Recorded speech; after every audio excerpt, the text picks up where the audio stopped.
a kiss that sealed her fate. Juliana DeLuca had always believed she could outrun her last name. But when her father was assassinated, she was dragged back into a world she swore she'd never belong to again. Now, she was his Salvatore Costa's possession, his leverage, his bride. He traced a finger along her jaw, his voice smooth as silk. "You want to survive?" he murmured. "Then you'll learn to belong to me." Chapter 1. The Shattered Remains of Yesterday.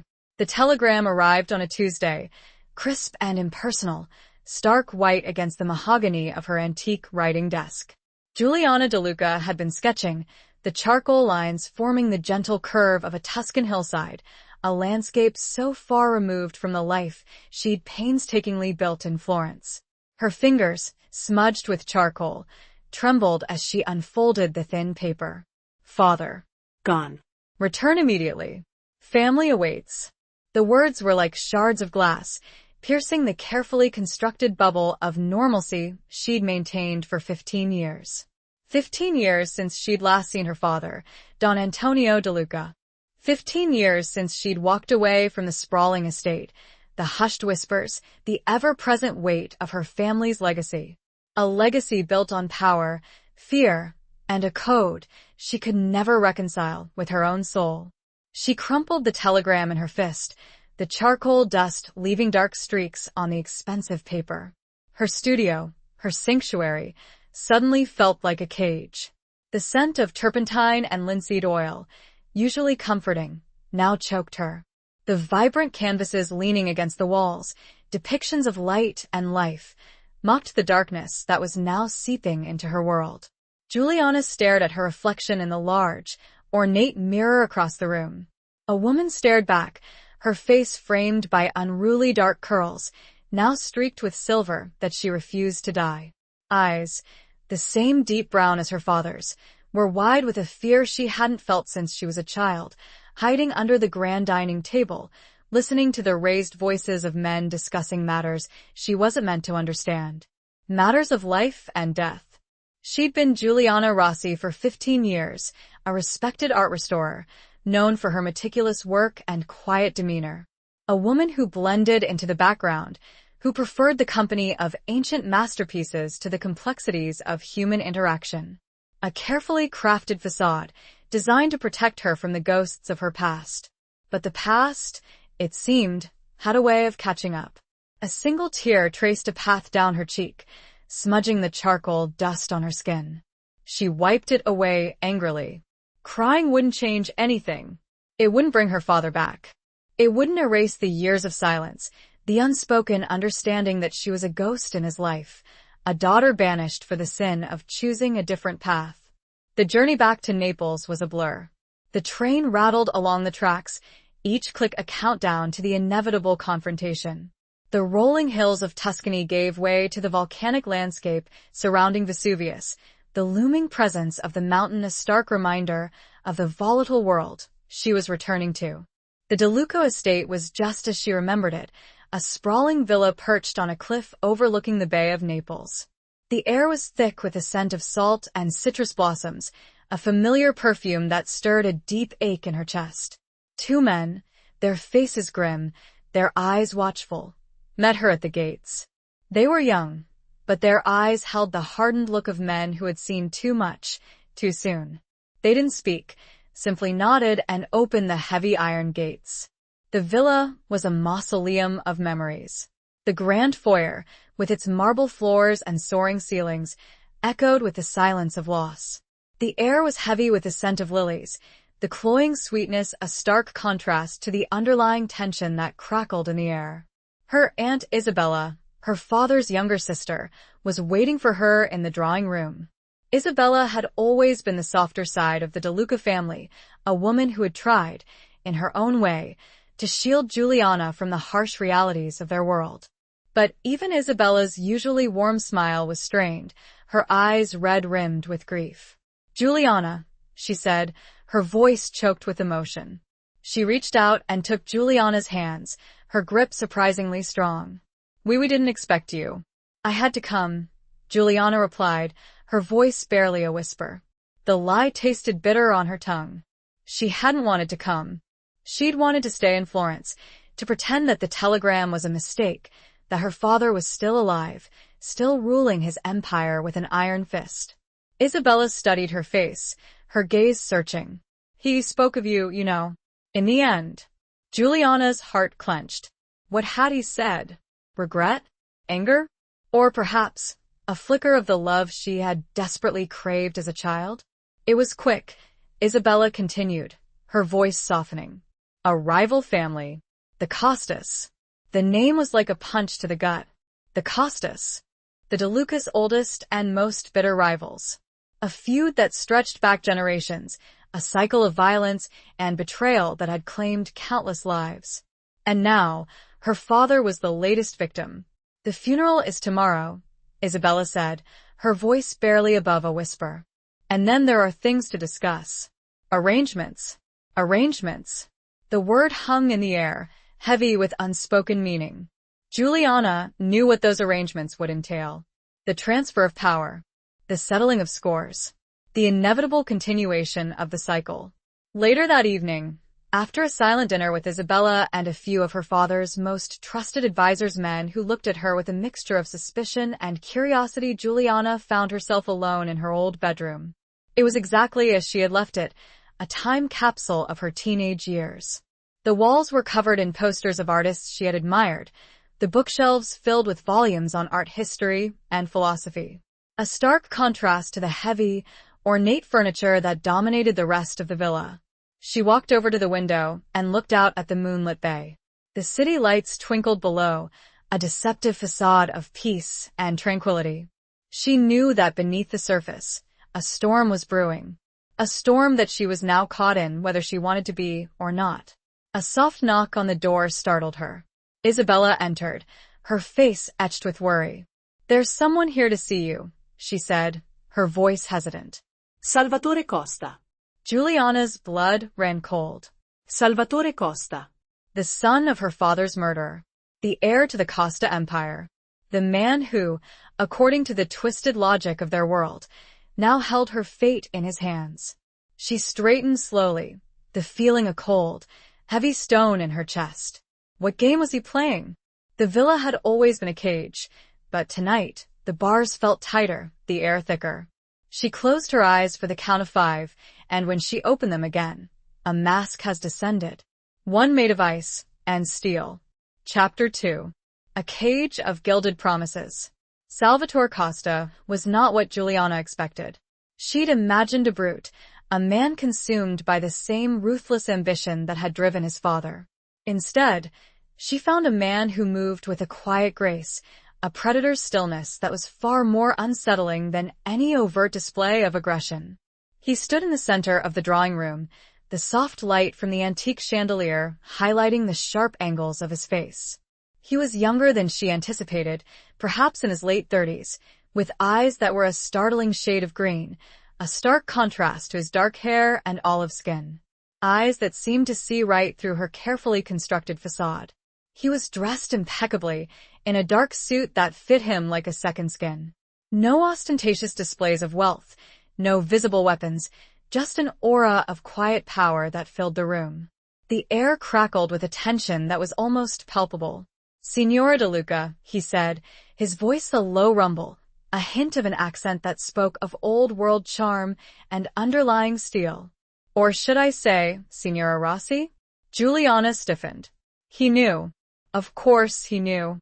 He'd probably had her investigated the moment the telegram was sent.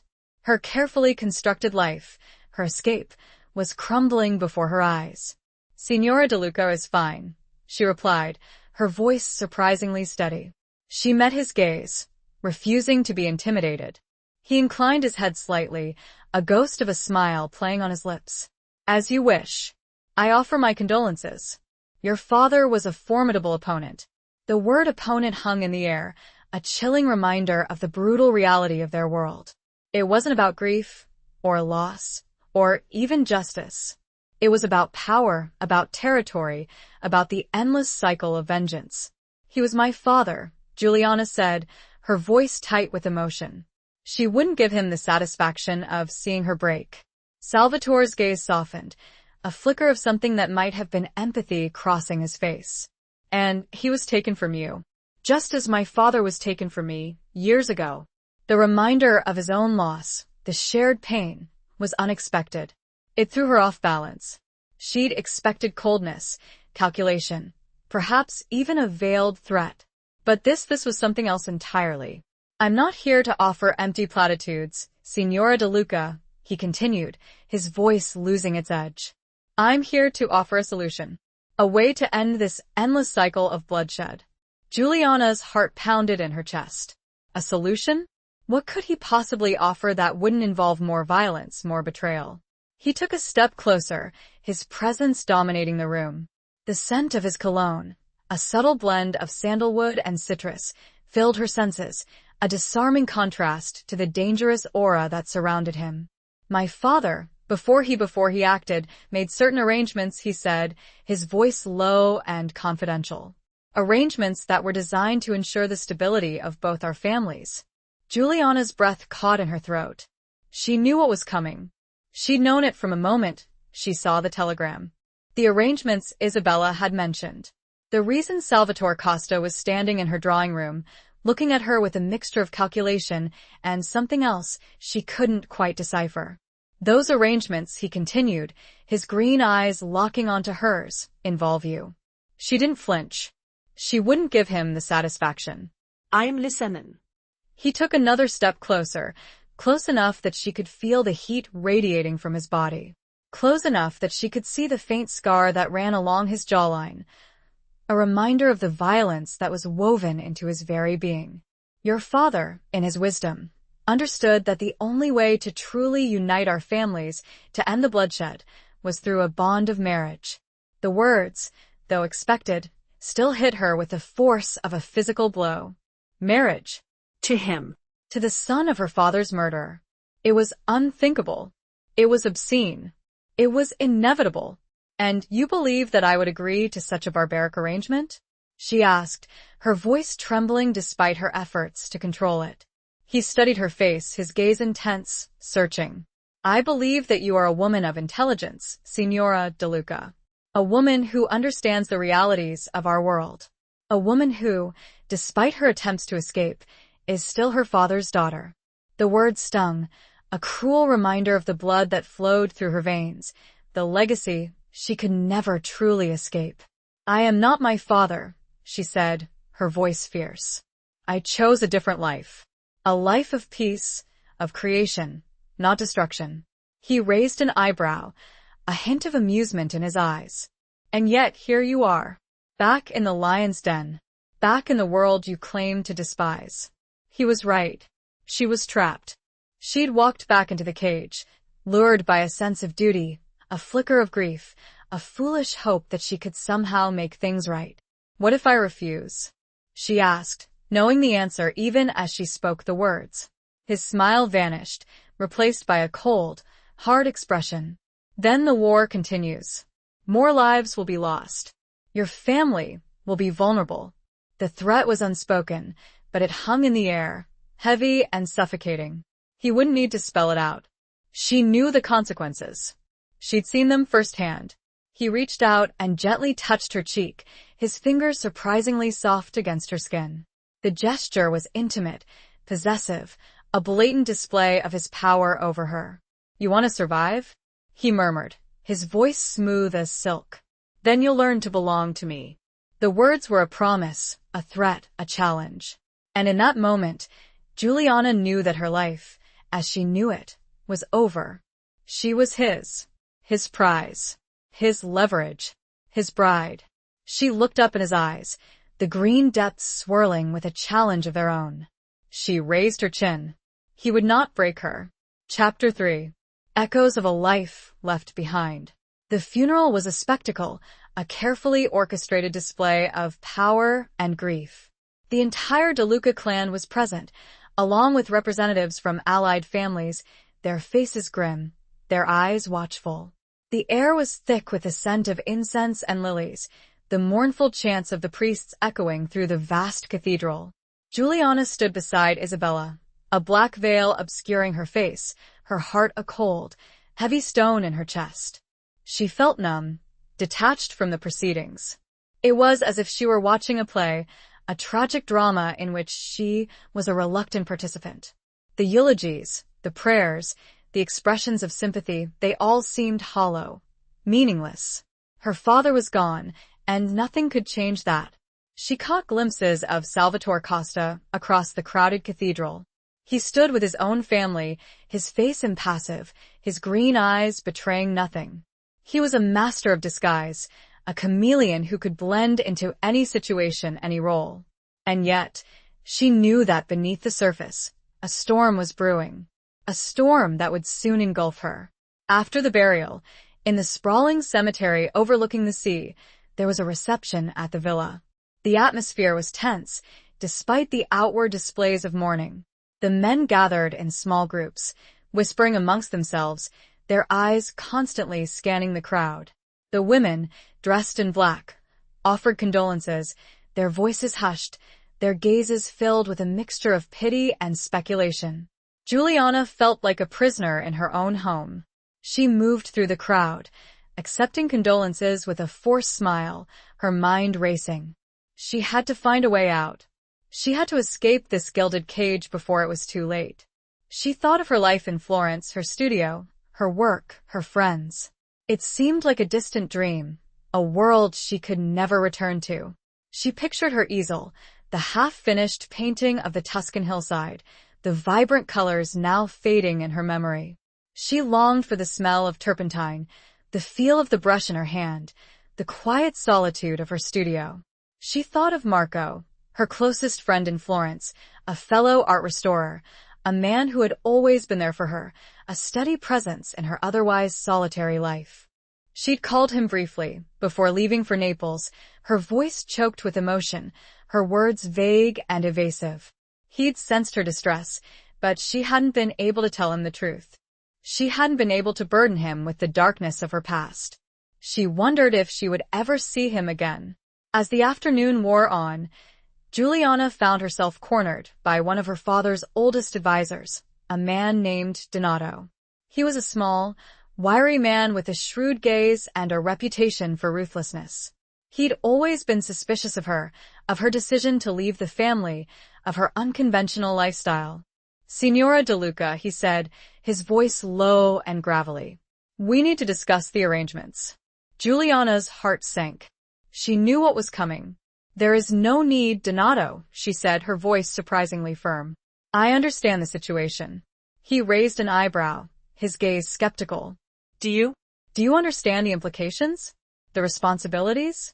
I understand that I am being forced into a marriage I do not want, she replied, her voice tight with anger. That I am being used as a pawn in a game I never asked to play. Donato's expression hardened. This is not a game, Signora De Luca. This is about the survival of our family, about maintaining order, preserving our legacy. And what about my legacy? She challenged, her voice rising. What about my life, my choices? He dismissed her concerns with a wave of his hand. Your life is now intertwined with the fate of this family. You will do your duty. Juliana's anger flared. My duty? My duty is to myself, to my own happiness, not to some archaic code of honor that has brought nothing but pain and suffering. Donato's eyes narrowed. You are your father's daughter, whether you like it or not. You have his blood in your veins. You will learn to embrace your destiny. Juliana turned away, her fists clenched, her body trembling with suppressed rage. She wouldn't let them break her. She wouldn't let them control her. She would find a way to fight back, to reclaim her life, even if it meant facing the wrath of the entire Costa and De Luca families. As she walked away, she saw Salvatore Costa watching her from across the room. His green eyes were fixed on her, a mixture of amusement and something else in their depths. Something that sent a shiver down her spine. He knew. He knew she was plotting, scheming, resisting. And he was enjoying it. She met his gaze, her own eyes filled with defiance. The battle lines were drawn. The game had begun. And she was determined to win, no matter the cost. As night drew near, she found herself near the same grand window of her bedroom, looking to the sea once more. But tonight, The breeze carried whispers, not of freedom, but of a cage closing. Chapter 4. The Serpent's First Embrace. The days following the funeral were a suffocating blend of tradition and tension. Juliana was immersed in the rituals of mourning, the endless stream of visitors, the hushed conversations about the future of the DeLuca family. She moved through it all like a ghost, her mind constantly searching for an escape, a way to break free from the gilded cage that was closing in around her. Salvatore Costa was a constant presence, a shadow lurking at the edges of her vision. He was polite, respectful, even charming, but she could sense the underlying steel beneath his carefully constructed facade. He was watching her, assessing her, waiting for her to make a mistake. He made his formal proposal of marriage 3 days after the burial, in the same drawing room where he had first revealed his intentions. He presented it as a business transaction, a merger of 2 powerful families, a way to ensure peace and stability. He spoke of mutual respect, of shared responsibilities, of building a future together. But Juliana saw through the charade. She saw the hunger in his eyes, the possessiveness in his touch, the underlying threat that lurked beneath his every word. He wanted her, not just as a wife, but as a symbol of his victory, a trophy to display to the world. "I need time to think," she said, her voice carefully neutral. She wouldn't give him the satisfaction of seeing her fear, her desperation. He inclined his head slightly, a ghost of a smile playing on his lips. "Of course. But time, Signora DeLuca, is a luxury we do not have. The wolves are circling. They sense weakness, vulnerability. We need to present a united front, a show of strength." The wolves he referred to were the rival families, the vultures waiting to pick apart the remains of the DeLuca empire. She knew that he was right. Her father's death had created a power vacuum, a dangerous instability that could lead to all-out war. "I understand the political implications," she said, choosing her words carefully. "But this is also my life. I cannot simply discard my own desires, my own future." He took a step closer, his presence dominating the room. The scent of his cologne, that subtle blend of sandalwood and citrus, filled her senses, a reminder of his proximity, his power. "Your future," he said, his voice low and resonant, "is now intertwined with mine, whether you like it or not." He reached out, and she tried to maintain a semblance of control, to assert her own preferences, but her voice was often drowned out by the chorus of opinions from Isabella, Salvatore's mother, and the various advisors and relatives who seemed to have an endless supply of advice. Salvatore, for the most part, remained aloof from the wedding preparations.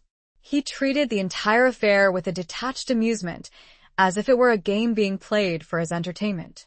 He'd appear at her side for the necessary social events, his arm possessively around her waist, his smile charming and reassuring to the outside world. But his eyes, those piercing green eyes, betrayed nothing of his true feelings. He was a master of deception, a skilled actor who could play any role required of him. And Juliana found herself increasingly drawn into his web, fascinated and repelled in equal measure. She tried to maintain contact with her life in Florence, making hurried phone calls to Marco, her voice strained, her words carefully chosen to avoid revealing too much.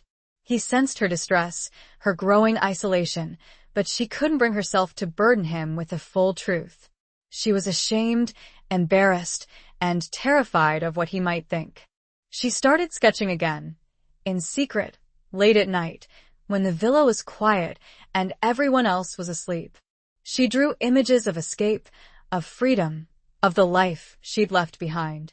Birds soaring through the sky, wild horses galloping across open fields, the rolling hills of Tuscany bathed in golden sunlight. The sketches were her only outlet, her only way to express the turmoil that was raging inside her.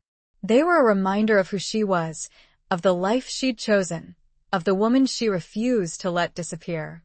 One evening, Salvatore found her sketching in her room.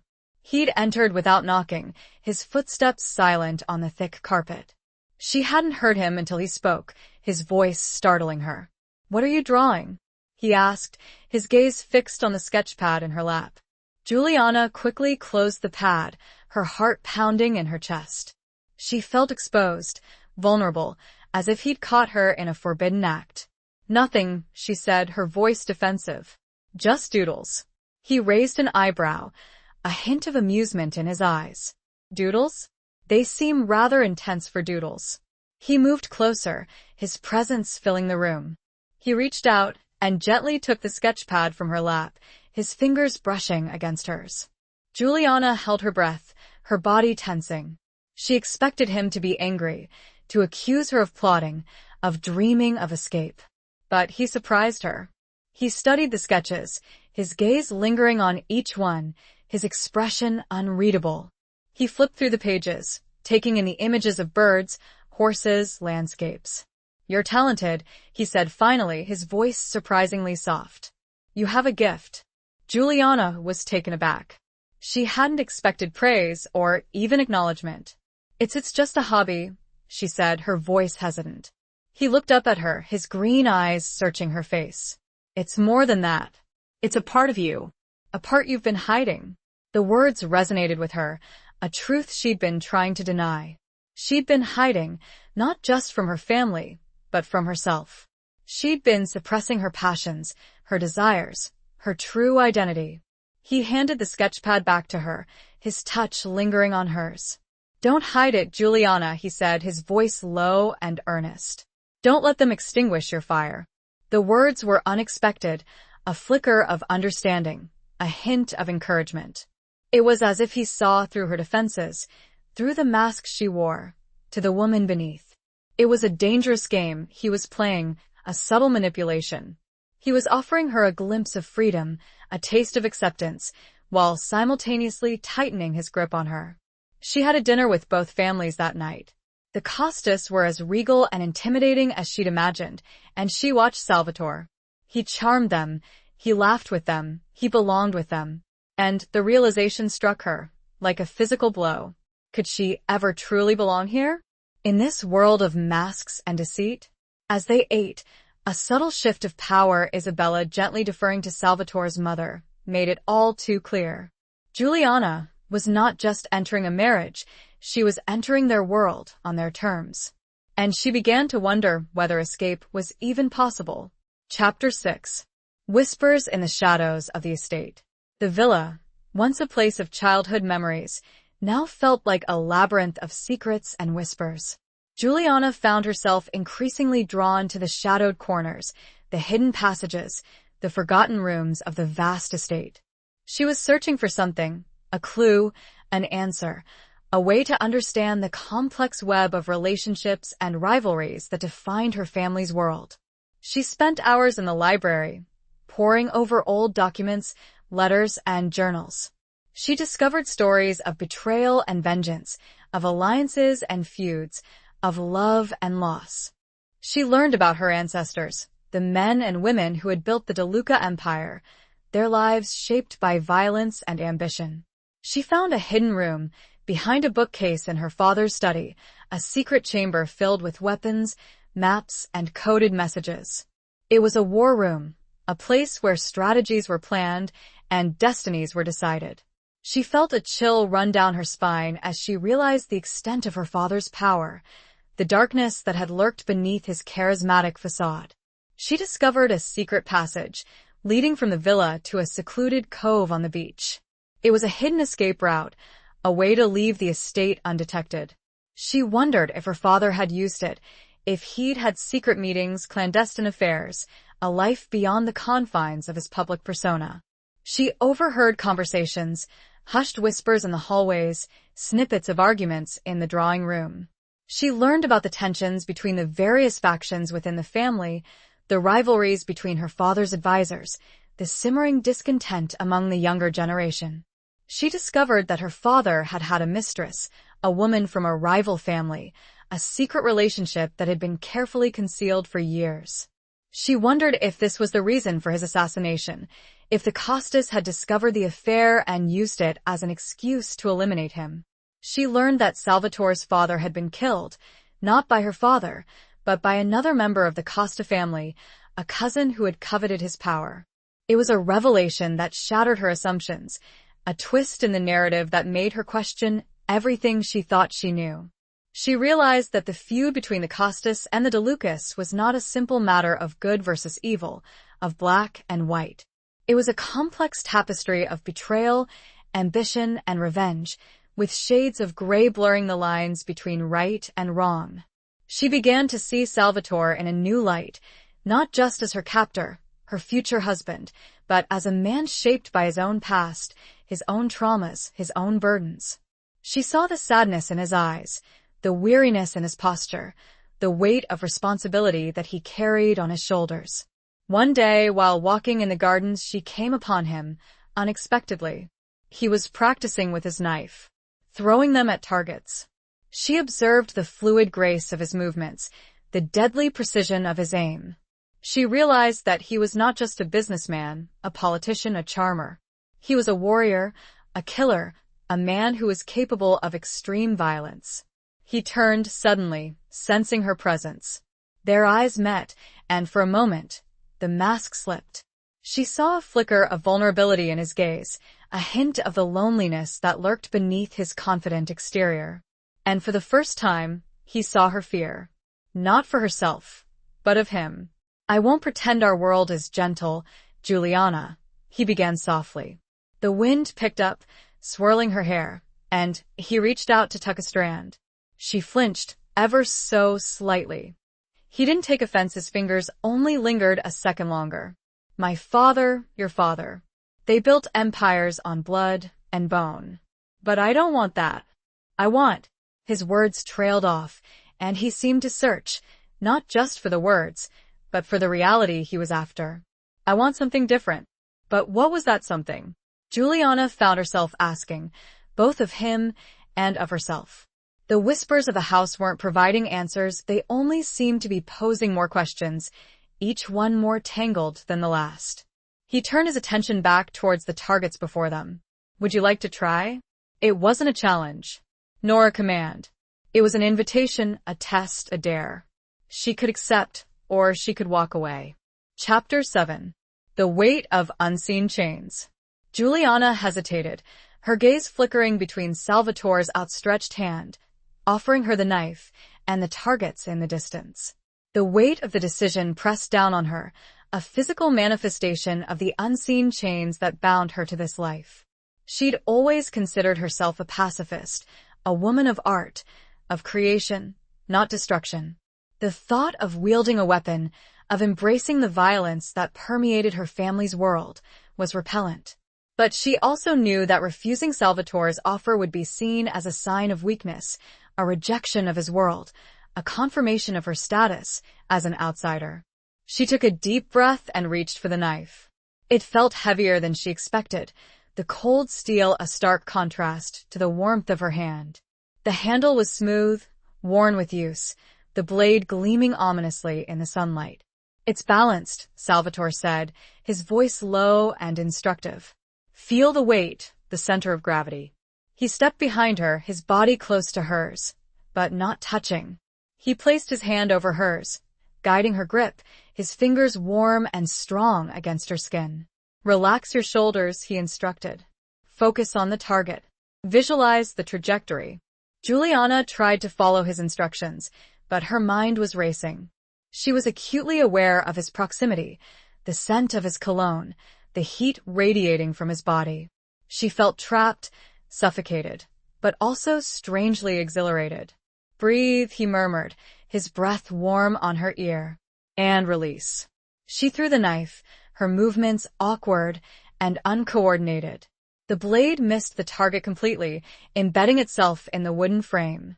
She felt a flush of embarrassment, of frustration. She'd failed. She'd proven herself incapable of embracing this world, of meeting Salvatore on his own terms. But he didn't mock her, didn't criticize her. He simply retrieved the knife and handed it back to her. "Again," he said, his voice calm and patient. "Don't think. Feel." She threw the knife again, and again and again.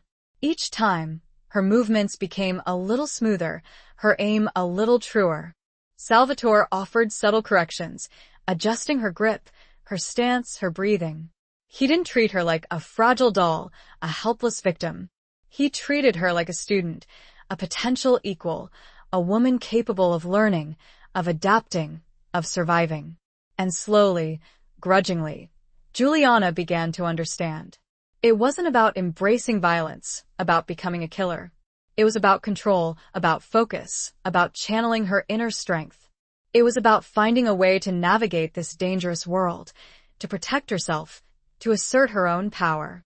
As the sun began to set, casting long shadows across the garden, Juliana finally hit the target, the knife embedding itself in the center with a satisfying thud.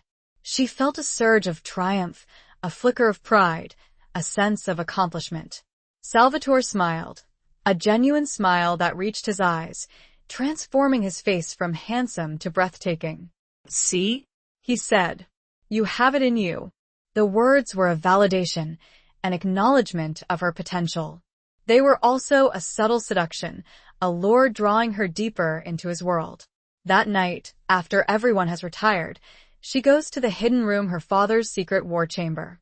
She ran her fingers over the cold steel of the weapons, the detailed maps charting territories and alliances, the coded messages hinting at conspiracies and betrayals.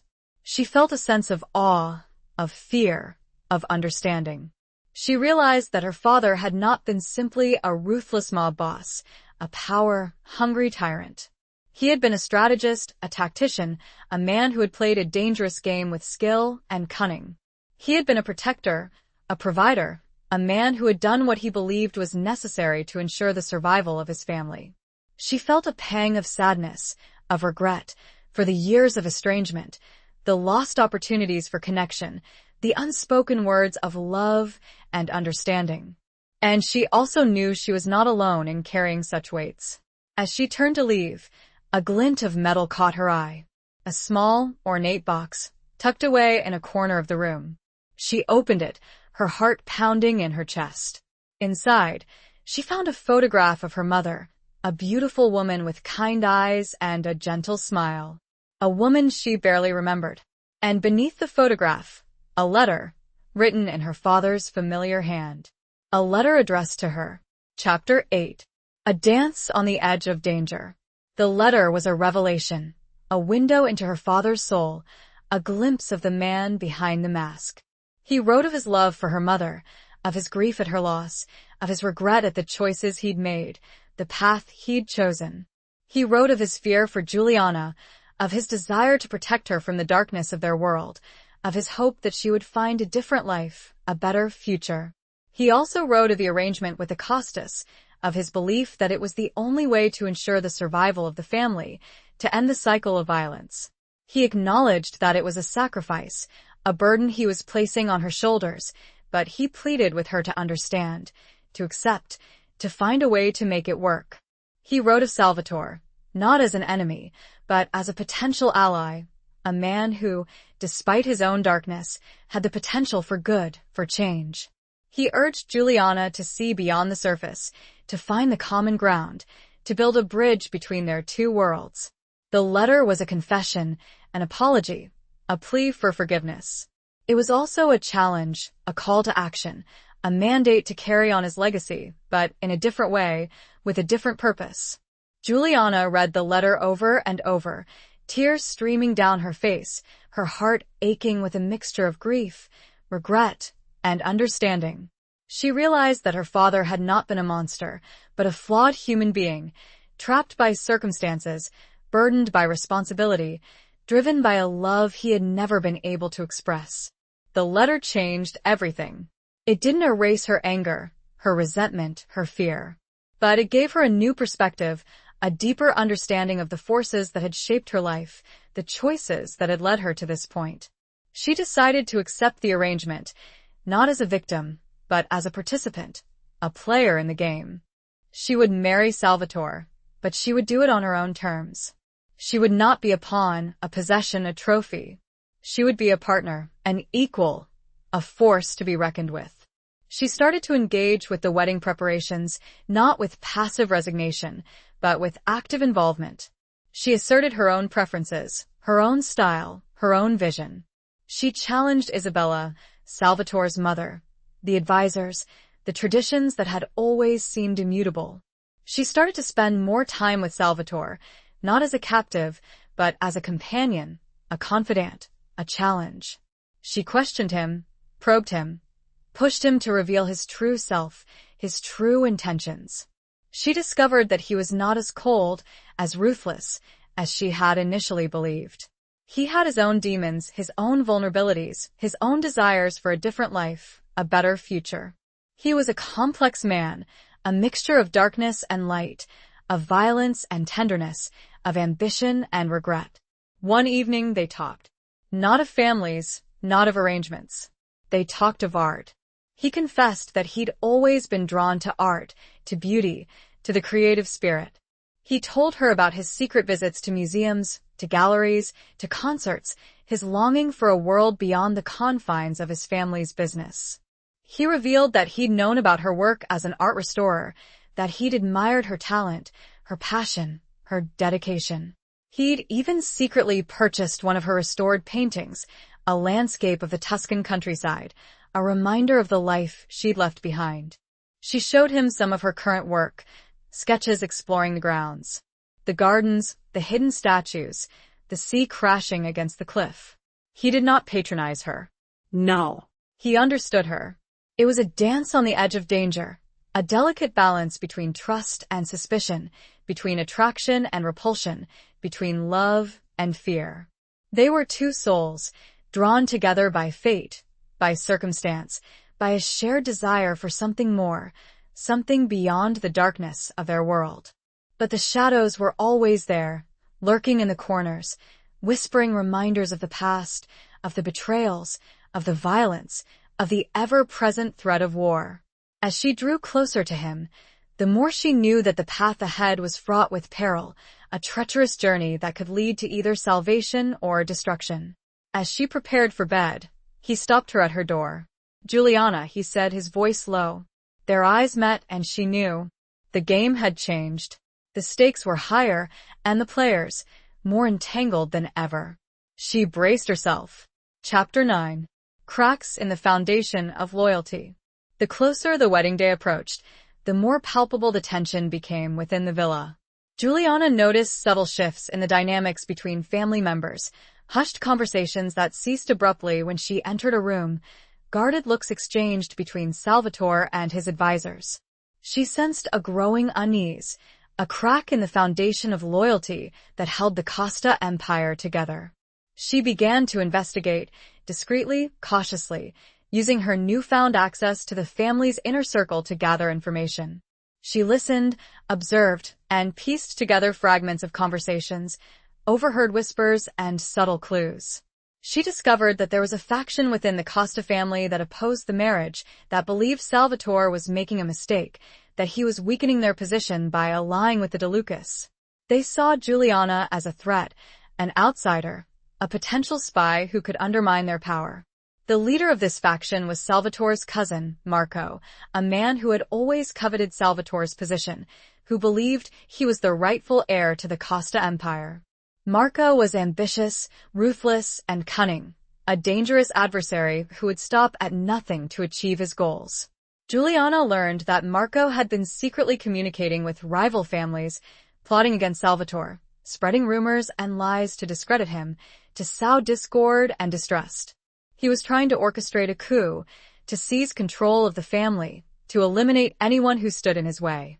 She realized that the threat to her life, and to Salvatore's, was not. She used her skills as an art restorer, her knowledge of hidden passages and secret compartments, to gain access to Marco's private quarters. She searched his office, his bedroom, his personal belongings, looking for evidence of his treachery. She found it in a hidden safe, concealed behind a painting of his ancestors. Inside, she discovered documents detailing his communications with rival families, his plans for a coup, his list of targets, which included both her and Salvatore. She had the proof she needed, the evidence that would expose Marco's betrayal, that would save her life and Salvatore's. But she also knew that revealing this information would have dire consequences, that it would shatter the illusion of family unity, that it would unleash a storm of violence and retribution. That night, During a lavish dinner hosted for some allies, Juliana's unease peaked. Marco was there, acting the part of the supportive cousin. Smiling. Toasts. But she saw something dark flickering in his eyes. She excused herself, making her way to the familiar library. She needed a moment. A breath. But as she entered, she found Salvatore there, staring at one of the bookshelves. "I should have listened," he said, his voice rough, strained. He didn't need to specify. Juliana went to his side. "They found something. One of my men." Marco. He. Salvatore couldn't, or wouldn't, complete the sentence. Juliana had her own proof, but she realized that it was no longer just about proving Marco's disloyalty. It was now a matter of survival, and the lines between enemy and ally were becoming dangerously blurred. She placed a hand on his arm, a gesture of support, of solidarity. And she knew, with chilling certainty, that the storm was about to break. Chapter 10. The Unveiling of Hidden Truths. The revelation of Marco's treachery hung heavy in the air, a suffocating presence that poisoned the atmosphere of the villa. Salvatore, once confident and assured, now seemed haunted by doubt and suspicion. He trusted no one, questioned everyone, his eyes constantly scanning the faces around him, searching for signs of betrayal. Juliana, despite her own fears, tried to be a source of strength, a calming influence in the midst of the storm. She shared the evidence she'd found in Marco's safe, confirming Salvatore's suspicions, solidifying their alliance. They decided to confront Marco, to expose his treachery to the family, to bring him to justice. But they knew it wouldn't be easy. Marco was cunning, resourceful, and dangerous. He had allies within the family, loyal followers who would defend him, who would believe his lies. They planned their strategy carefully, meticulously, knowing that one wrong move could cost them their lives. They decided to use the upcoming wedding as the stage for their confrontation, to expose Marco in front of the entire family, to make it impossible for him to deny his guilt. The day of the wedding arrived, a whirlwind of activity and anxiety. Juliana, dressed in her wedding gown, felt like an actress playing a role, a puppet dancing to the strings of fate. She moved through the preparations with a forced smile, her heart pounding in her chest, her mind racing with 1,000 different scenarios. Salvatore, despite his outward calm, was tense and on edge. He kept her close, his hand never far from hers, his eyes constantly searching the crowd, looking for any sign of trouble. The ceremony took place in the villa's private chapel, a lavish affair attended by the entire Costa and De Luca families, along with representatives from allied families. The air was thick with anticipation, with a sense of foreboding, as if everyone knew that something was about to happen. Juliana stood beside Salvatore, her hand in his, reciting the vows, her voice trembling slightly. She felt a strange mixture of emotions, fear, anxiety, but also a flicker of hope, a sense of determination, a belief that they could overcome this challenge, that they could build a future together. As the priest pronounced them husband and wife, Salvatore leaned in and kissed her, a passionate, possessive kiss that sent a shiver down her spine. It was a kiss of defiance, of commitment, of love. But the moment was shattered by a commotion at the back of the chapel. Marco, his face contorted with rage, stormed forward, his hand on the hilt of a knife hidden beneath his jacket. Lies. He shouted, his voice echoing through the chapel. This marriage is a sham. Salvatore is a traitor. He's conspiring with the De Lucas to destroy our family. A gasp went through the crowd, a wave of shock and disbelief. Salvatore released Juliana and stepped forward, his eyes blazing with anger. Marco, you're out of line, he said, his voice low and dangerous. This is neither the time nor the place. It's the perfect time. Marco retorted, his voice rising. To expose your treachery. To show everyone who you really are. He lunged at Salvatore, his knife flashing in the light. But Salvatore was ready. He sidestepped the attack, his own hand moving with lightning speed, drawing a hidden blade from his sleeve. The two men clashed, their knives dancing in a deadly ballet, the sound of steel on steel echoing through the chapel. The guests scattered, screaming, scrambling for safety. Juliana watched in horror, her heart pounding in her chest, her body frozen with fear. She wanted to intervene, to help Salvatore, but she knew she would only be a hindrance. She saw Marco's allies, his loyal followers, move forward, their hands reaching for their own weapons.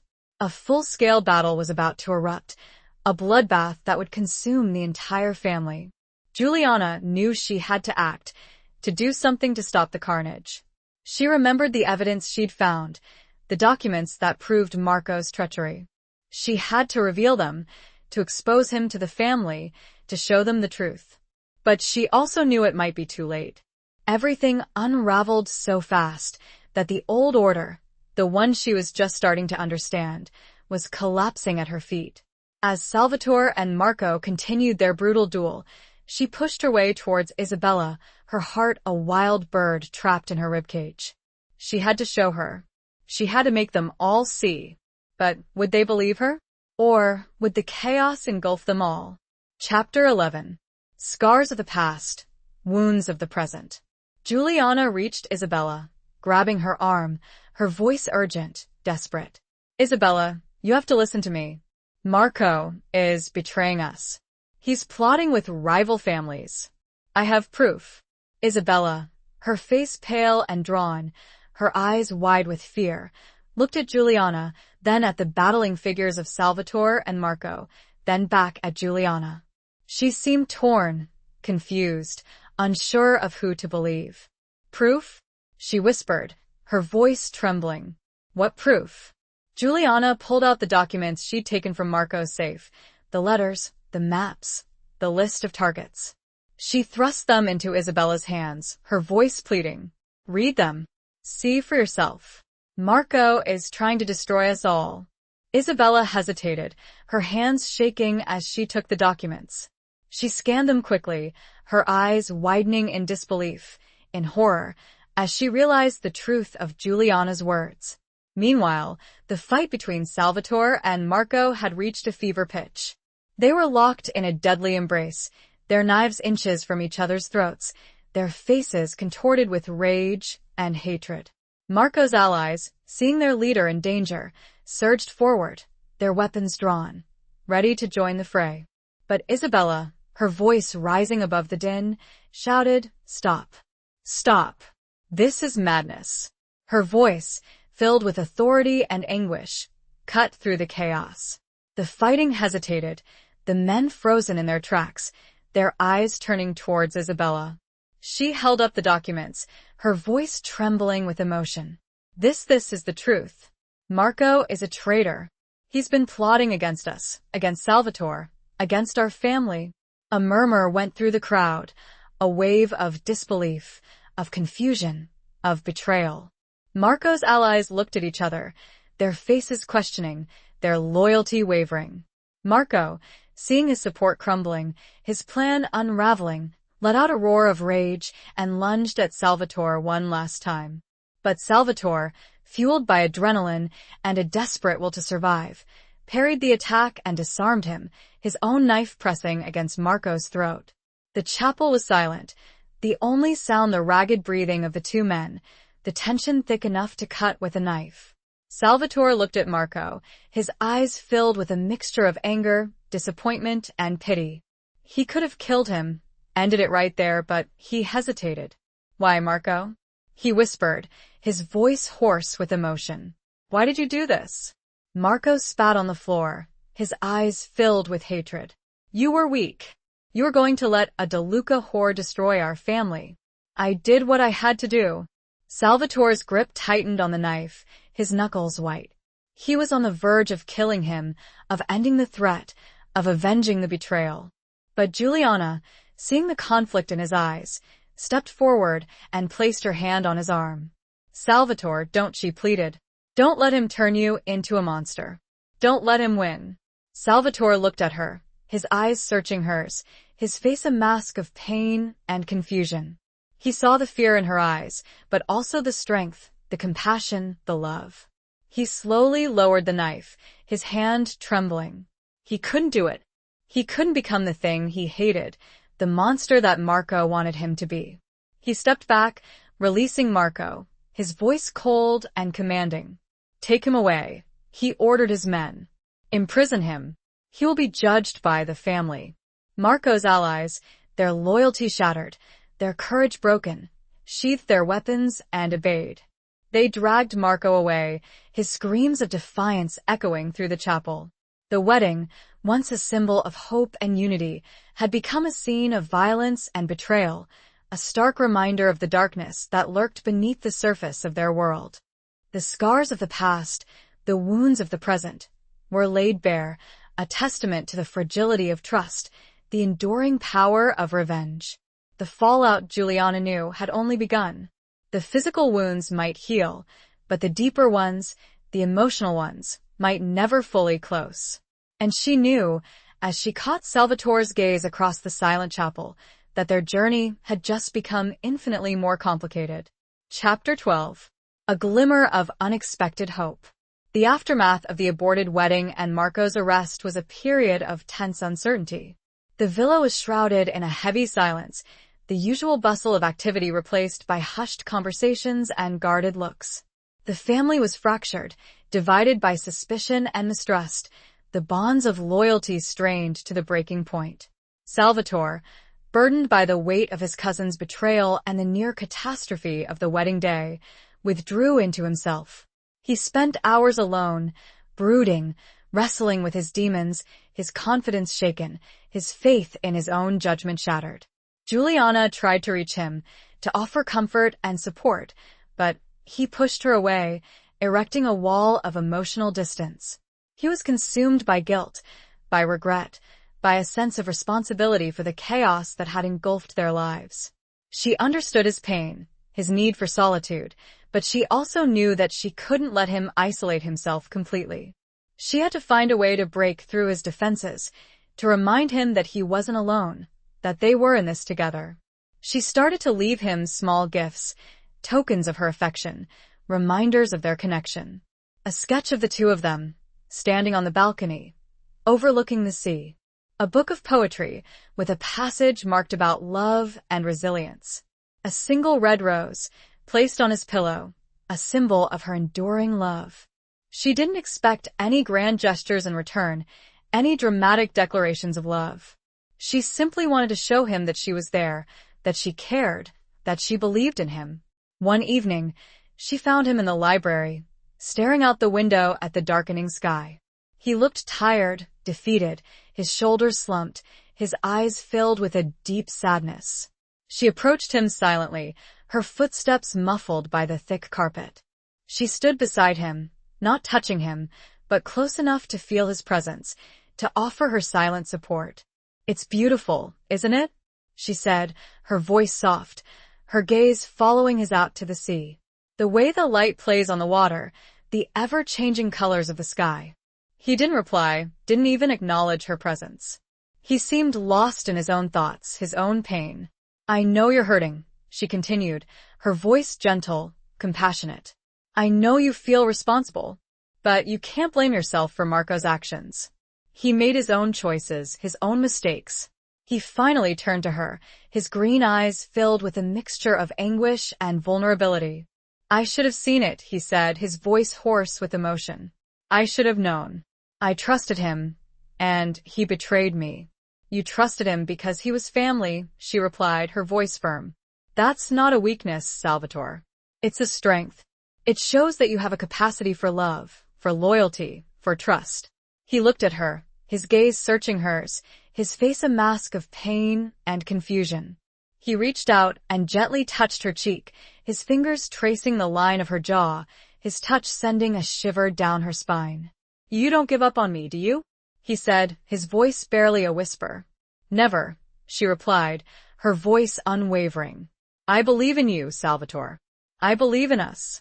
He leaned in and kissed her, a slow, tender kiss that was filled with a mixture of sadness, gratitude, and hope. It was a kiss of healing, of forgiveness, of a renewed commitment to each other. It was a turning point, a glimmer of unexpected hope in the midst of the darkness. It was a sign that their relationship, forged in the crucible of violence and betrayal, was beginning to deepen, to evolve, to become something more than just an arrangement, a political alliance. It had the potential to be something real. The next morning, she awoke to find a small, beautifully wrapped package on her bedside table. Inside, a single, delicate paintbrush, made of the finest sable hair, and a note, written in Salvatore's elegant script, for the artist who sees beauty even in the darkest of places. It was a small gesture, but it spoke volumes. It was an acknowledgement of her passion, her talent, her identity. It was a sign that he saw her, that he understood her, that he appreciated her. A beginning. And as she held the brush, she allowed herself, for the first time in a long time, to feel a flicker of genuine hope. Chapter 13. The Price of Defiance and Desire. The tentative peace that settled over the villa was fragile, easily shattered by the slightest tremor. While Marco's imprisonment had removed the immediate threat, the underlying tensions within the Costa family remained, simmering beneath the surface, waiting for an opportunity to erupt. Salvatore, determined to restore order and consolidate his power, initiated a series of reforms, purging the family ranks of Marco's loyalists and replacing them with individuals he believed he could trust. He also reached out to rival families, seeking to negotiate truces, to establish alliances, to prevent further bloodshed. But his actions were met with resistance, with resentment, with whispers of dissent. Some within the family saw his reforms as a betrayal of tradition, a weakening of their power, a sign of his vulnerability. They believed he was too soft, too influenced by Juliana, too willing to compromise with their enemies. Juliana, despite her efforts to stay out of the political machinations, found herself increasingly drawn into the conflict. She was seen as an outsider, a threat, a symbol of Salvatore's perceived weakness. She received veiled threats, hostile glances, whispers of disapproval. She tried to ignore the hostility, to focus on her art, on her relationship with Salvatore, but it was becoming increasingly difficult.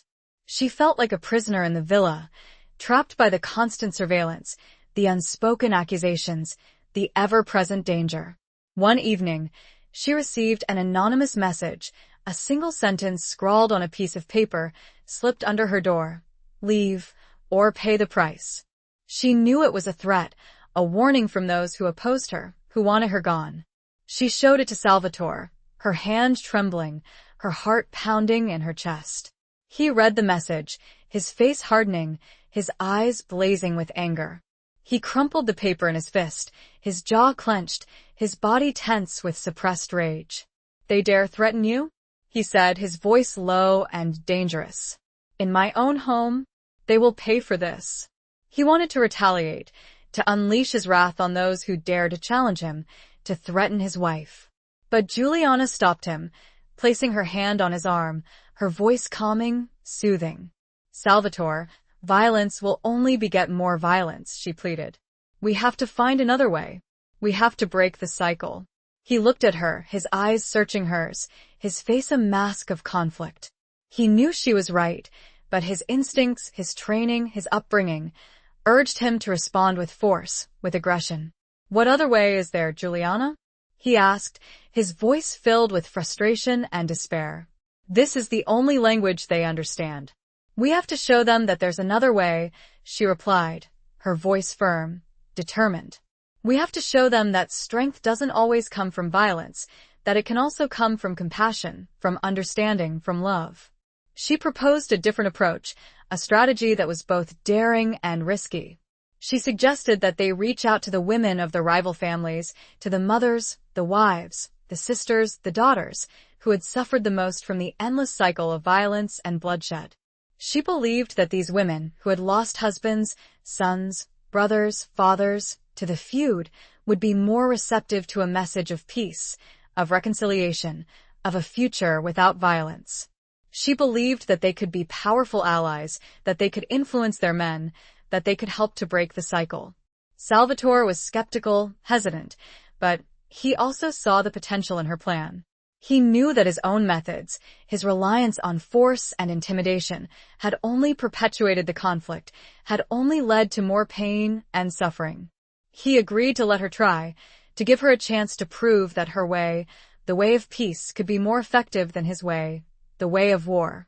It was a gamble or risk, but it was also a sign of his growing trust in her, his respect for her judgment, his love for her.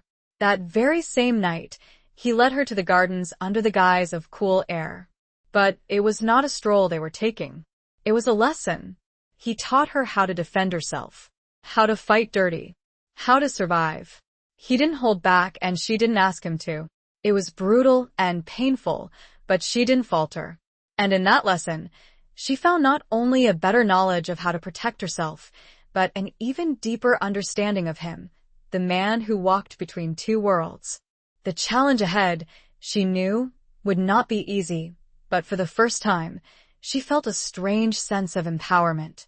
She might not be able to single-handedly stop a war, but she could fight for what she believed in. She could try. And maybe, just maybe, that would be enough. Chapter 14. Between Two Worlds, Torn by Two Hearts. Juliana's initiative to reach out to the women of the rival families was met with a mixture of suspicion, curiosity, and cautious hope. She started by sending letters, carefully worded messages expressing her desire for peace, for an end to the bloodshed, for a future where their children could grow up without fear. She received a few tentative responses, invitations to meet, to talk, to explore the possibility of a truce. She knew that these meetings would be fraught with danger, that she would be walking into the lion's den, that she could be betrayed, attacked, even killed. But she was determined to try, to take the risk, to do everything in her power to break the cycle of violence. She believed that these women, who had suffered so much, would be more receptive to her message of peace, that they could be powerful allies in her quest. Salvatore, despite his initial skepticism, supported her efforts, providing her with protection, with resources, with advice. He admired her courage, her compassion, her unwavering belief in the power of peace. Those who opposed the peace initiative, who saw it as a threat to their power and their way of life, became increasingly hostile, their threats more overt, their actions more daring. Salvatore, concerned for Juliana's safety, increased her security, assigning more guards to protect her, restricting her movements, limiting her contact with the outside world. He was torn between his desire to support her efforts and his fear for her life. He knew that her work was important, that it had the potential to change things, to end the cycle of violence, but he also knew that it was putting her in grave danger. He was walking a tightrope, balancing his love for her with his responsibility to protect her. One evening, a bomb exploded outside the villa, a powerful blast that shook the foundations of the house, shattering windows, sending debris flying. It was a clear message, a warning from those who opposed the peace initiative, a demonstration of their power, their willingness to use violence to achieve their goals. Juliana, shaken but unharmed, refused to be intimidated. She was more determined than ever to continue her work, to show these people that violence would not win, that peace was the only way forward. But Salvatore, fearing for her life, insisted that she stop, that she leave the villa, that she go into hiding until the situation was under control. Juliana, you can't keep doing this, he pleaded, his voice filled with anguish and desperation. They're trying to kill you. I can't lose you. I won't stop, Salvatore, she replied, her voice firm, determined. I can't. This is too important. We're so close. We can't give up now. But it's too dangerous, he argued, his eyes searching hers, his face a mask of fear and frustration. I can't protect you if you keep putting yourself in harm's way. I don't need you to protect me, Salvatore, she said, her voice softening. I need you to trust me. I need you to believe in me. I need you to stand by me. Their argument was interrupted by a frantic call from one of Salvatore's most trusted advisors, a man named Lorenzo. He informed Salvatore that there was evidence of another betrayal, another conspiracy, this time within their own ranks. Lorenzo had discovered that several of Salvatore's closest allies, men he had trusted implicitly, were secretly communicating with their rival families, plotting against him, planning to overthrow him. Salvatore was stunned, devastated, his world crumbling around him. He had been betrayed again, this time by those he had considered his friends, his brothers. He didn't know who to trust, who to believe, who to turn to. Juliana, seeing his despair, his confusion, his pain, reached out to him, her heart aching for him. She placed her hand on his arm, her touch gentle, reassuring.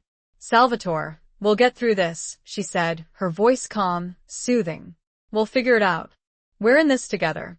He looked at her, his eyes filled with a mixture of gratitude, relief, and love. He realized that she was his anchor, his strength, his guiding light in the midst of the storm. They decided to investigate Lorenzo's claims, to uncover the truth, to expose the traitors. They knew it would be dangerous, that they would be walking into a trap, that they could be betrayed at any moment.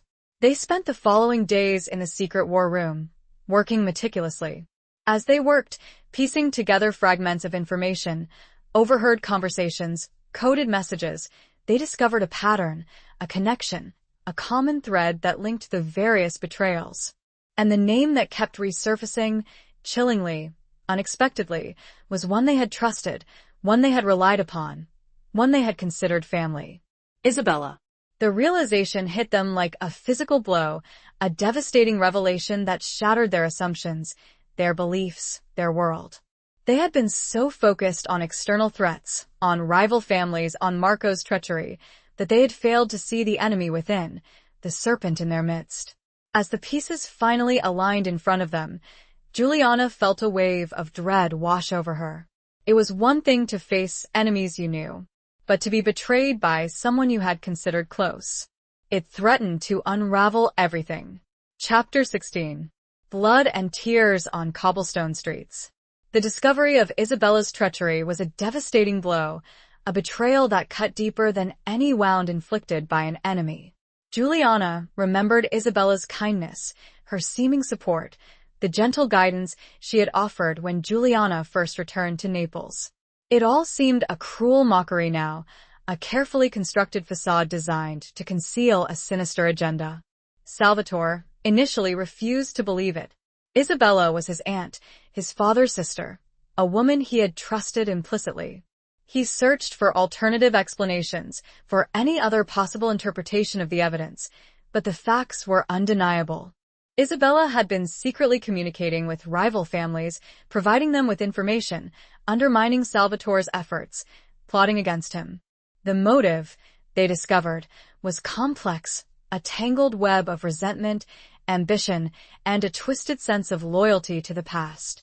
Isabella had never forgiven Salvatore's father for taking control of the family, for sidelining her, for denying her the power she believed she deserved. She saw Salvatore as a continuation of that injustice, a weak leader who was betraying the family's traditions, who was compromising with their enemies. She had been secretly working with the Rossi family, with Donna Emilia, to orchestrate Salvatore's downfall, to restore the old order, to reclaim what she believed was rightfully hers. She had been the one behind the threats against Juliana, the bombing of the villa, the attempts to sabotage the peace initiative. Salvatore, finally accepting the truth, was consumed by a mixture of rage, grief, and a profound sense of betrayal. He wanted to confront Isabella, to demand an explanation, to punish her for her treachery. But Juliana, fearing a violent confrontation, urged caution. "Salvatore, we need a plan," she pleaded. "We can't just rush in blindly. Isabella is dangerous, and she has allies. We need to be careful." They decided to gather more evidence, to build an irrefutable case against Isabella, to expose her treachery to the family, to ensure that she would be brought to justice, without causing a full-scale war within their own ranks. They worked together, meticulously, cautiously, gathering information, piecing together the puzzle, preparing for the inevitable confrontation. They knew it would be dangerous, that it could cost them their lives, but they were determined to see it through, to protect themselves, to preserve their future. One rainy evening, their plan unraveled. Salvatore received a message, supposedly from Lorenzo, summoning him to a meeting at a secluded warehouse on the outskirts of Naples. It was a trap, orchestrated by Isabella, designed to lure Salvatore into an ambush, to eliminate him once and for all. Juliana, sensing something was wrong, tried to stop him from going, but he refused to listen. He was consumed by anger, by a desire for revenge, by a need to confront Isabella, to end her treachery. "I have to do this, Juliana," he said, his voice determined, his eyes filled with a dangerous fire. "I can't let her get away with this. I have to protect our family, our future." He kissed her goodbye, a passionate, desperate kiss that was filled with a mixture of love, fear, and farewell. He left the villa, accompanied by a small group of his most trusted guards, unaware that he was walking into a trap. Juliana, her heart pounding in her chest, her mind racing with 1,000 different scenarios, knew she had to do something. She couldn't just sit and wait, hoping for the best. She had to follow him, to protect him, to help him. She armed herself, taking one of the knives Salvatore had gifted her, and slipped out of the villa unnoticed, following Salvatore's car at a distance. The rain poured down, the streets slick and treacherous, the night filled with a sense of foreboding. She arrived at the warehouse just as the ambush was sprung. Salvatore and his men were surrounded by Isabella's forces, outnumbered, outgunned, fighting for their lives. The scene was chaotic, a maelstrom of violence, of gunfire, of screams, of blood staining the wet cobblestones. Juliana, her heart in her throat, her body trembling with fear, knew she had to intervene, to help Salvatore, even if it meant sacrificing her own life. As she watched the brutal scene unfold, she knew words would not be enough. Only action would suffice, and the cost, she feared, would be etched in blood and tears. And she charged. Chapter 17. A desperate plea for redemption. Juliana plunged into the chaos, a whirlwind of fury and desperation, her knife flashing in the dim light. She moved with a ferocity she didn't know she possessed, fueled by adrenaline, by fear for Salvatore's life, by a primal instinct to protect the man she loved. She fought her way through the attackers, dodging bullets, parrying blows, her movements surprisingly fluid, her aim surprisingly true. She was not a trained warrior, but she had learned from Salvatore, from the lessons he had taught her, from the instincts that had been awakened within her. She saw Salvatore, fighting back to back with Lorenzo, surrounded by enemies, his face grim, his body covered in blood. He was holding his own, but he was outnumbered, overwhelmed, his strength waning. She screamed his name, her voice piercing the din of the battle, her cry a mixture of fear, of rage, of love. He turned, his eyes widening in surprise, in shock, as he saw her fighting her way towards him. "Juliana, get out of here," he shouted, his voice hoarse with desperation. "It's too dangerous." But she ignored him, her focus unwavering, her determination absolute. She fought her way to his side, placing herself between him and his attackers, protecting him with her own body. She saw Isabella, standing at the edge of the melee, her face a mask of cold calculation, her eyes filled with a chilling satisfaction. She was watching the carnage unfold, enjoying the spectacle, confident in her victory. Juliana, her heart filled with a mixture of hatred and despair, lunged at Isabella, her knife aimed at the woman who had betrayed them, who had orchestrated this bloodbath. But Isabella was ready for her. She sidestepped the attack, her own weapon, a small, elegant pistol, appearing in her hand as if by magic. She pointed it at Juliana, her finger on the trigger, her eyes filled with a cold, merciless light. "You were a fool to come here, child," she said, her voice dripping with venom. "You should have stayed away. Now you will die with him." But before Isabella could fire, Lorenzo, who had been fighting alongside Salvatore, intervened. He tackled Isabella, knocking the gun from her hand, his body shielding Juliana from the line of fire. The gun discharged, the bullet striking Lorenzo in the chest, the sound echoing through the warehouse. He crumpled to the ground, his body convulsing, his lifeblood staining the wet concrete. Salvatore, seeing Lorenzo fall, let out a roar of rage and grief. He charged at Isabella, his knife flashing, his movements fueled by a primal fury. He disarmed her, his blade pressing against her throat, his eyes blazing with hatred, his body trembling with the urge to kill. You monster, he whispered, his voice hoarse with emotion. You killed him. You killed my friend. You betrayed our family. Isabella looked at him, her eyes filled with defiance, with a twisted sense of righteousness. I did what I had to do, she said, her voice cold and unwavering. To save our family from you, from your weakness, from your horror. Salvatore's grip tightened on the knife, his knuckles white, his body shaking with the effort to control his rage. He wanted to kill her, to end her life, to avenge Lorenzo's death, to silence her forever. But Juliana, seeing the conflict in his eyes, the struggle between his desire for revenge and his innate sense of decency, stepped forward and placed her hand on his arm. Salvatore, no, she pleaded, her voice filled with anguish and desperation. Don't do it.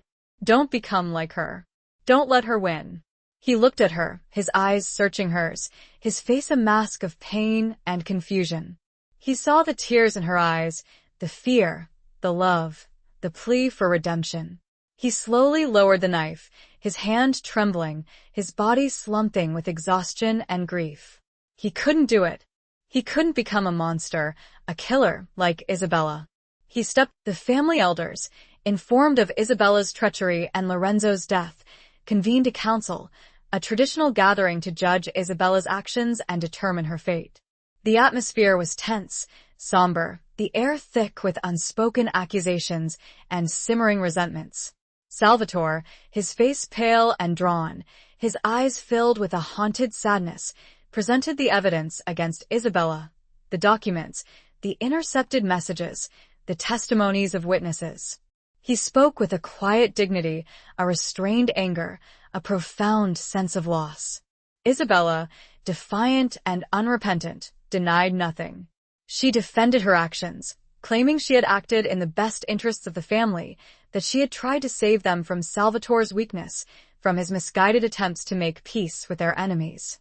Her words were met with a mixture of outrage, disbelief, and a grudging respect from some of the older members of the council, those who still clung to the old ways, the traditions of violence and revenge. The council deliberated for hours, their arguments heated, their opinions divided. Some called for Isabella's execution, demanding retribution for her treachery and for Lorenzo's death. Others argued for leniency, for imprisonment, for exile, fearing that killing her would only further divide the family, would only perpetuate the cycle of violence. Juliana, given the opportunity to speak, pleaded for mercy, for understanding, for a different way. She spoke of the need to break the cycle of violence, to build a future based on peace, on reconciliation, on forgiveness. We have shed enough blood, she said, her voice trembling with emotion. We have lost enough loved ones. We cannot continue down this path. We must find another way. We must choose compassion over hatred, forgiveness over revenge. Her words, spoken with passion and conviction, resonated with some members of the council, those who were weary of the endless conflict, those who longed for a different future. But others remained unmoved, their hearts hardened by years of hatred and loss. They saw Juliana's plea as a sign of weakness, a betrayal of their traditions, an insult to the memory of those who had died in the feud. The council, unable to reach a unanimous decision, turned to Salvatore, the head of the family, the ultimate arbiter of justice. The weight of the decision, the fate of Isabella, rested on his shoulders. He looked at Isabella, his aunt, his father's sister, the woman who had betrayed him, who had tried to kill him, who had caused the death of his friend. He saw the hatred in her eyes, the defiance, the lack of remorse. He could have ordered her execution, ended her life, satisfied the demands for revenge. But he remembered Juliana's words, her plea for mercy, her vision of a different future. He made his decision, his voice clear and unwavering. Isabella will be banished, he declared. She will be stripped of her title, her possessions, her place in this family. She will be exiled from Naples, never to return. It was a compromise, a judgment that satisfied neither the hardliners nor the peacemakers. It was a decision born of grief, of exhaustion, of a desperate hope for a better future. It would settle nothing permanently, but it gave them, at least, a temporary reprieve. As the council dispersed, one of Salvatore's remaining advisors approached him and Juliana, informing them of hushed whispers. Whispers originating from Donna Emilia. It appeared that the old woman was intrigued, perhaps even impressed, by Juliana's tenacity and Salvatore's restraint. An invitation had arrived, a request for a private meeting. A new game was beginning, and its rules were as yet unwritten. Chapter 19. Embracing the Fire Within. The invitation from Donna Emilia was unexpected, a subtle shift in the power dynamics that had defined the conflict for generations. It was a recognition, perhaps, of Juliana's growing influence, of Salvatore's willingness to deviate from the traditional path of violence and revenge. It was also a challenge, a test, a potential opportunity to finally break the cycle of bloodshed. Salvatore was hesitant, wary of another trap, another betrayal. He had been wounded too many times, his trust shattered, his faith in his own judgment shaken. But Juliana, despite her own fears and reservations, saw this as a chance, a glimmer of hope in the darkness. "Salvatore, we have to take this opportunity," she urged. "We have to meet with Donna Emilia. This could be the turning point, the chance to finally end the feud." He looked at her, his eyes searching hers, his face a mixture of doubt and admiration. He saw her strength, her determination, her unwavering belief in the power of peace. He also saw the fear in her eyes, the vulnerability, the awareness of the risks involved. "It's too dangerous, Juliana," he said, his voice filled with concern. "Donna Emilia is ruthless, cunning. She's not to be trusted." "I know," she replied, her voice firm. "But we can't let fear control us. We have to be brave, we have to be bold, we have to be willing to take risks for what we believe in." They decided to accept the invitation to meet with Donna Emilia, but they would do it on their own terms, with precautions, with a plan to protect themselves. They would not walk blindly into another trap. They chose a neutral location, a small, unassuming trattoria in a quiet neighborhood, a place where they could meet discreetly without attracting too much attention. They arranged for their own security, trusted guards who would be positioned strategically, ready to intervene if necessary. Juliana, preparing for the meeting, felt a strange mixture of fear and excitement, of trepidation and determination. She knew that this was a pivotal moment, a turning point in her life, in the lives of everyone involved in the conflict. She dressed simply, in a dark dress that was both elegant and understated. She wore no jewelry, no ostentatious displays of wealth or power. She wanted to appear approachable, sincere, a woman of peace, not a representative of a powerful, warring family. She also armed herself, concealing a small, sharp knife in the folds of her dress, a reminder of the dangers she faced, a symbol of her willingness to defend herself if necessary. The dinner with Donna Emilia, though cloaked in civility, felt like a duel. The old woman was a formidable presence, her eyes sharp and piercing, her face etched with the lines of age and experience, her voice raspy but commanding. She studied Juliana intently, assessing her, probing her, testing her resolve. "You have courage, child," she said, her voice surprisingly soft. "To come here, to face me, after all that has happened." "I come here seeking peace, Donna Emilia," Juliana replied, her voice steady. "I come here seeking an end to the violence, to the bloodshed, to the hatred that has consumed our families for generations." "Peace is for the weak," Donna Emilia scoffed. "Only the strong survive in this world." "Strength comes in many forms, Donna Emilia," Juliana countered. "It doesn't always come from violence, from weapons, from power. It can also come from compassion, from understanding, from forgiveness." Their conversation continued, a delicate dance of words, of veiled threats, of subtle negotiations. Juliana spoke of her vision of a different future, a world where their families could coexist, where their children could grow up without fear, where they could build something better, together. Donna Emilia listened, her expression unreadable, her silence unnerving. She offered no promises, no guarantees, no easy solutions. But she also didn't dismiss Juliana's proposal outright. She seemed intrigued, perhaps even impressed, by Juliana's courage, her determination, her unwavering belief in the power of peace. As the evening drew to a close, Donna Emilia made a surprising offer. She proposed a trial period, a temporary truce, a chance to see if Juliana's vision of peace was truly possible. It was a small concession, a tentative step forward, but it was a significant breakthrough. Juliana, her heart filled with a mixture of hope and trepidation, accepted the offer. She knew that this was just the beginning, that the road ahead would be long and difficult, that there would be many challenges, many obstacles, many setbacks. But as she looked into Salvatore's eyes across the table, she saw a flicker of hope, a glimmer of belief, a shared determination to embrace the fire within, to forge a new path, to create a different future.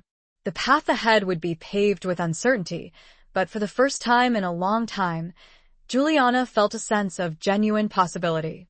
She had ignited something, not just within herself, but within the very heart of the conflict that had defined her life. Chapter 20. The final confrontation of hearts and loyalties. The trial truce with the Rossi family, fragile as it was, brought a tentative calm to Naples. The constant threat of violence diminished, replaced by a cautious hope, a hesitant expectation of a different future. But the peace was uneasy, fragile, threatened by the lingering resentments, the simmering tensions, the unresolved conflicts that still simmered beneath the surface. Salvatore, burdened by the weight of his leadership, by the betrayals he had suffered, by the losses he had endured, struggled to maintain the truce, to control the factions within his own family, to navigate the complex web of alliances and rivalries that defined their world. Juliana, his constant companion, his confidant, his source of strength, supported him, advised him, challenged him. She had become more than just his wife, more than just a pawn in a political game. She had become a leader in her own right, a force for peace, a symbol of hope, a woman who had embraced her own power, her own fire. But their efforts were constantly undermined by those who opposed the peace, by those who clung to the old ways, by those who saw the truce as a sign of weakness, a betrayal of tradition. The whispers of dissent grew louder, the threats more overt, the danger ever present. One evening, a message arrived, a summons from Donna Emilia, requesting a meeting with Salvatore and Juliana at her estate. It was a surprising development, a departure from the previous, more cautious negotiations. It was also a potential trap, a chance for Donna Emilia to betray them, to strike a final, devastating blow. Salvatore, wary and suspicious, wanted to refuse the invitation, to avoid the risk, to protect Juliana from further danger. But she, sensing an opportunity, a chance to solidify the truce, to build a more lasting peace, urged him to accept. "Salvatore, we have to go," she insisted. "We have to meet with Donna Emilia. This could be the final step, the chance to finally end the feud." He looked at her, his eyes filled with a mixture of concern and admiration. He saw her courage, her determination, her unwavering belief in the power of peace. He also saw the fear in her eyes, the awareness of the risks involved. "It's too dangerous, Juliana," he said, his voice filled with a familiar protectiveness. "I can't risk losing you." "We're in this together, Salvatore," she replied, her voice firm. "We always have been. We'll face this challenge together, just like we've faced all the others." They decided to accept the invitation to meet with Donna Emilia, but they would do it with extreme caution, with a plan to protect themselves, with a determination to achieve their goal, to secure a lasting peace. The meeting at the Rossi estate was tense, formal, filled with an undercurrent of suspicion and hostility. Donna Emilia, surrounded by her advisors, her guards, her family, received Salvatore and Juliana with a cold courtesy, her eyes sharp and piercing, her face a mask of inscrutable power. The negotiations were long, arduous, often frustrating. Donna Emilia, a shrewd and experienced negotiator, pushed for concessions, for advantages, for guarantees that Salvatore was reluctant to give. She tested their resolve, their commitment, their willingness to compromise. Juliana, playing a crucial role in the negotiations, used her intelligence, her compassion, her understanding of human nature to bridge the gaps, to find common ground, to build trust. She spoke with passion, with conviction, with a genuine desire for peace. As the hours passed, a subtle shift occurred in the dynamics of the meeting. Donna Emilia, initially hostile and suspicious, began to show a grudging respect for Juliana, for her courage, her determination, her unwavering belief in the possibility of a different future.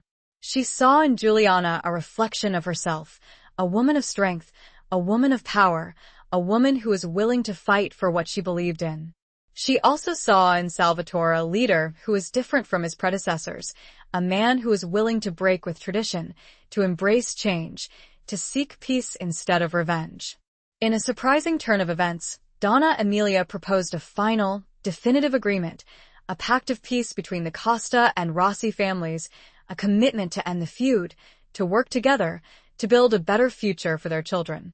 It was a momentous offer, a chance to finally break the cycle of violence, to heal the wounds of the past, to create a new era of cooperation and prosperity. Salvatore and Juliana, their hearts filled with a mixture of hope and trepidation, accepted the offer. They signed the agreement, their hands trembling, their eyes locked in a shared gaze of commitment, of determination, of love. The final confrontation was not one of violence, but of hearts and loyalties. The old ways had been challenged, the new ways embraced, and a future, uncertain but filled with hope, had been forged. The war, at least for now, was over. Epilogue. The years that followed were not without their challenges. Old resentments lingered, and new conflicts arose. There were those who still clung to the old ways, who whispered of betrayal, who plotted revenge. But the foundation of peace, built on the courage of Juliana and the evolving leadership of Salvatore, held. The pact between the Costa and Rossi families, once unthinkable, became a symbol of a new era. The two families, once bitter enemies, began to cooperate, to collaborate, to build a future together. Trade flourished, alliances were forged, and the city of Naples, once scarred by violence and division, began to heal. Juliana and Salvatore, their love deepened by the trials they had faced, became a powerful force for change. They ruled not with fear and intimidation, but with wisdom and compassion. They fostered a culture of understanding, of forgiveness, of reconciliation. Juliana continued her art, her studio becoming a haven, a place where she could express her emotions, her hopes, her dreams.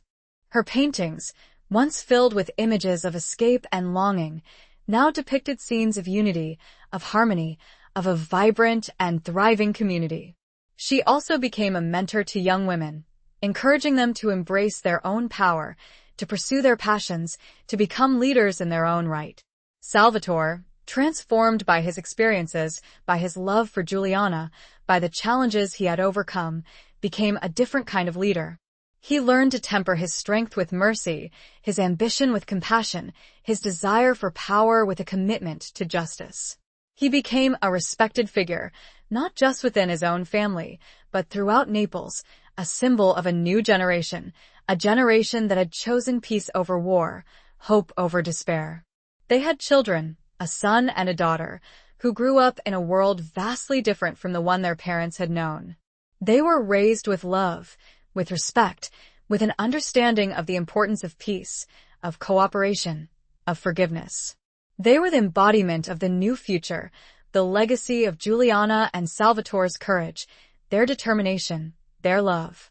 One evening, many years later, Juliana and Salvatore stood on the balcony of the villa, overlooking the Bay of Naples. The city lights twinkled below, a testament to the prosperity and peace they had helped to create. The air was soft, warm, filled with the scent of salt and citrus blossoms, a familiar perfume that now stirred feelings of contentment, of gratitude, of love. Salvatore put his arm around Juliana, drawing her close, his touch gentle, possessive, filled with a lifetime of shared experiences, of shared struggles, of shared triumphs. "We did it, Juliana," he said, his voice soft, filled with emotion. "We actually did it." She leaned her head against his shoulder, her heart overflowing with love, with gratitude, with a sense of accomplishment. "We did it together," she replied, her voice filled with a quiet joy. They stood there, in silence, for a long time, watching the moon rise over the sea, their bodies close, their hearts intertwined, their souls forever bound by the love that had blossomed in the midst of darkness, the hope that had emerged from despair, the peace that had been forged in the fires of conflict. The scars remained, a reminder of the past, but they were also a testament to their resilience, their courage, their enduring love. A love story written not in ink, but in blood, sweat, and ultimately, the enduring triumph of the human spirit. The life they had built was not perfect, but it was theirs. And that, they both knew, was more than enough. The end.